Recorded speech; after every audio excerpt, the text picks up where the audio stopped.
Well, the field is all in line as they work their way into the tri-oval. The pace car has made its way onto pit road. That leaves the field in John West Townley's hands as he comes through the tri-oval. Green flag in the air. We're underway with 2013. Look at that start by Milka-Duno. Milka-Duno jumps out to the front. Looked like Darrell Wallace Jr. in the 55 car had a little bit of trouble coming up to speed. All the way to the double yellow line. You cannot pass. You cannot advance your position below the double yellow line here at Daytona. Didn't take long to get 3 wide, did it? Getting up to speed, coming down the backstretch. 3 and 4 wide as they exit 2 and rocket down into turn 3. I talked to Milka-Duno earlier this afternoon. I said, what is your plan? She said, we're here to go to the front. We want to stay up front. She's there now. Working their way through 3 and 4. Now up to speed. This pack will make its way upwards of 5 miles an hour when they're all together as they work their way through lap number 1, and it's going to be Milka-Duno who will lead lap 1 at Daytona. Teammate, the pole sitter John West Townley, rides along in her tire tracks. And how about that being the first lap she has led? No trouble for Tom Hessert in the 77 car. Tom Hessert slow on the high side of the track. He's going to keep it up there, let the pack go by him as they go through 1 and 2. Still a couple cars that will need to get by Tom Hessert before he comes back down, and he'll bring that onto pit road. Yeah, Tom was running in the 14th spot. Good, strong competitor, race winner last year, driving for Kenny Schrader, looking to run for the championship. But boy, a bad start for him here. Inside line, hugging the double yellow line now. Well, look at the momentum that inside line has. You see Grant Enfinger, the 09, leading that outside line. Chris Buescher, our defending champion, right behind him. Trying to work together. They stay as a pack as they work their way. Finish line once again for lap 2. I think the strategy is you want to keep the left side tires down by the double yellow line. That's what all the talk was in the garage area. They said, hey, ARCA officials have taken a little bit of horsepower. They changed the intake manifolds. They're about 20 horsepower down from where they were last year, and they said it's extremely difficult to get a run on somebody. Tom Hessert is making his way to pit road now. Sean Corr's view as we ride along with that 82. You see how he is hugging the double yellow line with the left side tires. See Chad Boat, the 52 Curb Records car, on the outside. Tom Hessert brings it onto pit road. They're fueling it up. Obviously not a scheduled pit stop. We have seen Bobby Gerhart use this strategy, though. Ray Dunlap, what's going on down there? Well, guys, the left rear casing was completely off of Tom Hessert's tire. You can see out in the infield just past the start-finish line lies the outer casing of that Hoosier race tire. They have brought his car in here, and they decided they wanted to put all 4 tires on it just in case they're wrong. But you can see that casing rolling off and going down through the tri-oval here at Daytona. Yeah, that's very unusual. All the talk in the garage area, guys, was that, you know, as you can see Sean Corr drive by that casing, that the tire wear was negligible. Most people in the garage area are talking about not changing tires. And that casing of that tire has ended up just past the start finish line in the grass, out of the way. So we stay green. Out in front, Milka-Duno. John West Townley's running in the 2nd spot. Bobby Gerhart holding on to 3rd. How about Julian Juice running Juice 4th right now? Has got the 4th spot. And then that 16 of Ricky Ergot. Again, Milka-Duno, we talked about the fact that her first lap led here is the first lap she has led in ARCA.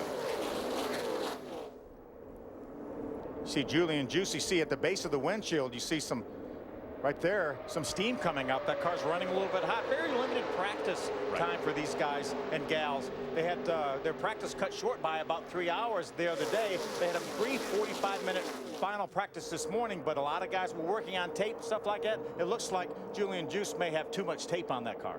And that's one of the things that they didn't do, is you did not see any pack work practice.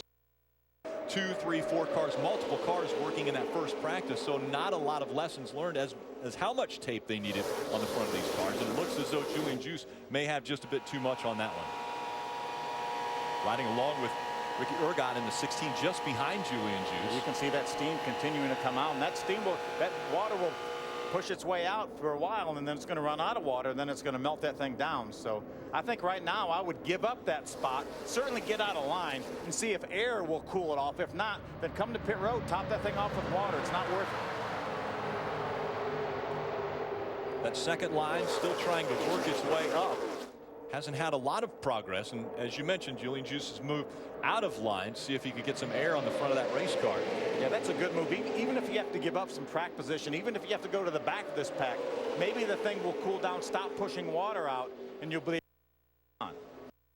The car slow on the inside line, the apron of the track.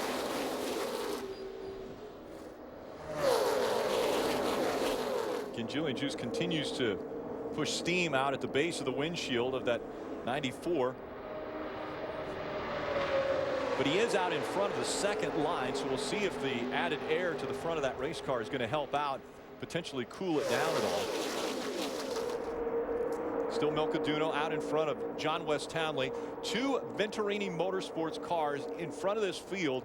And once again, we will reiterate, Venturini Motorsports has never won in the ARCA series at Daytona.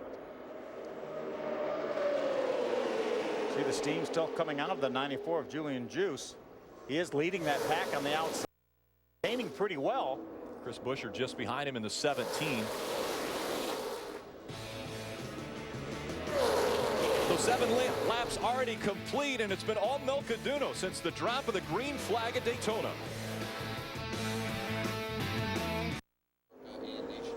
Knew it was a matter of time. Julian Juice in the 94. That motor has just blown up, and you start to see a little bit of the fire underneath that race car. They don't fix themselves when they push all the water out of it. Green flag stays out as Julian Juice has made his way into the infield, and now the caution has come out for Julian Juice. He was running in the 6th spot. You see the flames now at the base of that windshield. You know, that's a situation, Rick, where that was preventable. That thing was pushing water up from the time we dropped the green flag. It's at the base of the windshield so the driver can see it, then the crew can see it. They're watching our TV broadcast. See, obviously the car and Julian's wanting to get out, but he should have come to pit road a long time ago. Experience in Juice. A lot of his racing on the road courses. He called it the road circuits from France. Take another look. We saw it early. Yeah, we knew it was a matter of time if he didn't come to pit road, and there it exploded in a big way. Very fortunate for Chris Buescher, the 17 right behind him, that everybody was able to avoid him. That was on board with Justin Boston in the 25. His look at it as he was going by. So we talked, Phil, earlier about the pit window fuel mileage. They could probably go 60 or 70 laps, but their first opportunity may be the only time they'll be on pit road. No, we've completed 11 laps. We're going to see, if not the entire field, most of the field come to pit road, and planning on this being their last stop. See teams getting ready to go over the wall.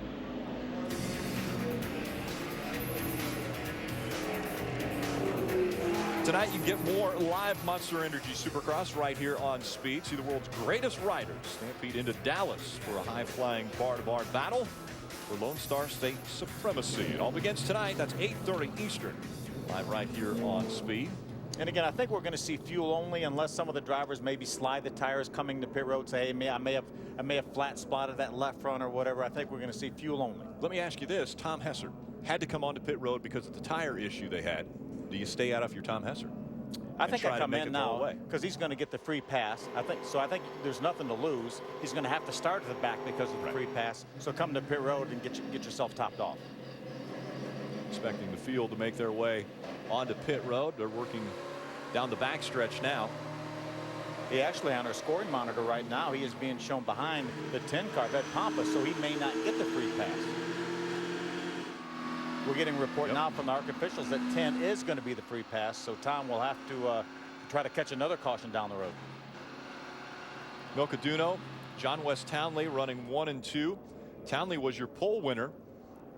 Lost the lead right at the green flag. Milcaduno with a great start, jumps out in front of the 15 of Townley and has held on to that spot until this caution. The first caution has come out, and so the pace car working around the track, and it looks as though they are going to make their way onto pit road, led by Milcaduno. So we will go down to pit road. Ray Dunlap. And Rick, when I canvassed the garage, it was obvious that everybody told me that if you had a Toyota, you could go the farthest distance.